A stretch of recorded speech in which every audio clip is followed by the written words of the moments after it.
All right, a lot of people keep saying the tech bubble, it's right there. It's going to destroy the entire economy. But what happens to the safe haven? Remember gold, that safe haven? Joining us now on the phone, Peter Schiff. He's the CEO and Chief Global Strategist of Euro Pacific Capital.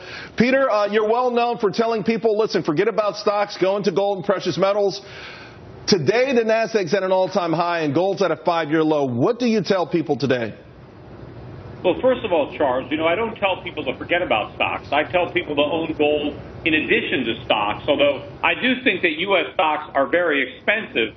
And in fact, it does remind me, you guys were talking a lot about the 1990s bubble, and what's happening right now with gold reminds me of what was happening during the dot-com bubble. Remember, we had a vicious bear market in gold from 96 to 2000. It was the opposite of the new economy. Everybody had faith in Alan Greenspan. He was the maestro. They believed in a new era. And gold got crushed. Gold stocks got crushed. The Wall Street Journal came out with an article or New York Times in 1999, who needs gold when you have Alan Greenspan? Well, we know how badly that ended. Everybody needed it because then gold was up 650% in the next 12 years. So I think people are making the same mistake again. They have faith in the Fed. They have faith in Yellen. This is the biggest bubble ever. And I think people should be buying gold, but they don't know enough to do it. Well, I mean, a lot of people have done it, though, Peter. And let's face it, a lot of people actually was so frustrated with the market in 2009, 2010, even 2011 when gold was at the top. They sold gold. They chased performance, which we all tend to do. And they had to sell their stocks to do it. So at this level here, what would be the spark? What will turn this around? The Fed raising rates, would that actually get gold moving? Well, as a buy the rumors, sell the fact, it might. I mean, the dollar's been rising on the idea that the Fed is going to raise rates, but I don't think that it's actually going to happen. I don't think the Fed can raise rates. That's why they've been at zero for 7 years. This bubble is so big that even a small rate hike will prick it. So I think all the Fed can do is talk about raising rates. They know that they can't do it. Now, could they do a 25 basis point hike just symbolically to pretend that they're going to do more? Maybe, but I don't even think they're going to do that. I think they're going to do QE4.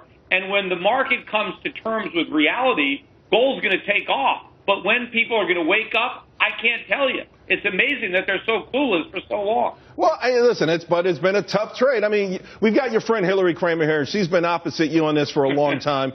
Hillary, why is Peter wrong?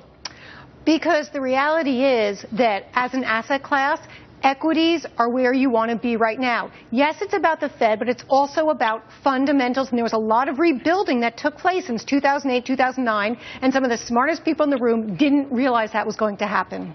Peter, listen, no doubt you're a brilliant guy, but are you emotionally? We've got a chart right now in the last 5-6 years, gold versus stocks. I mean, is there a point where you say you hedge yourself a little bit? You mentioned you are long some stocks as well. When is the average investor, because a lot of people want to sell gold at a loss here, why should they hold and what should help them out to sort of mitigate the damage? Yeah, well, first of all, a lot of people were as bullish on stocks as Hillary is now in 1999, and they were that bearish on gold. But again, I've never told people to sell all their stocks and hold only gold. I tell people have 10 to 15% of your portfolio in gold, and I stand by that allocation. But I think stocks are very expensive in the U.S., and I think they're actually more expensive in general than they were in 2000 because the Fed has given more help to the market. The market is more dependent on 0% interest rates today than it was dependent on Alan Greenspan in 1999-2000. I think it is very dangerous in the U.S. market, and people have underestimated that danger before. They need to hedge themselves in gold. But again, I am not. It's either or. Okay. And it's not about gold or stocks. It's about gold or dollars. It's about gold or yen. It's about gold or pounds or euros, because gold is money. So don't compare it to an investment like stocks.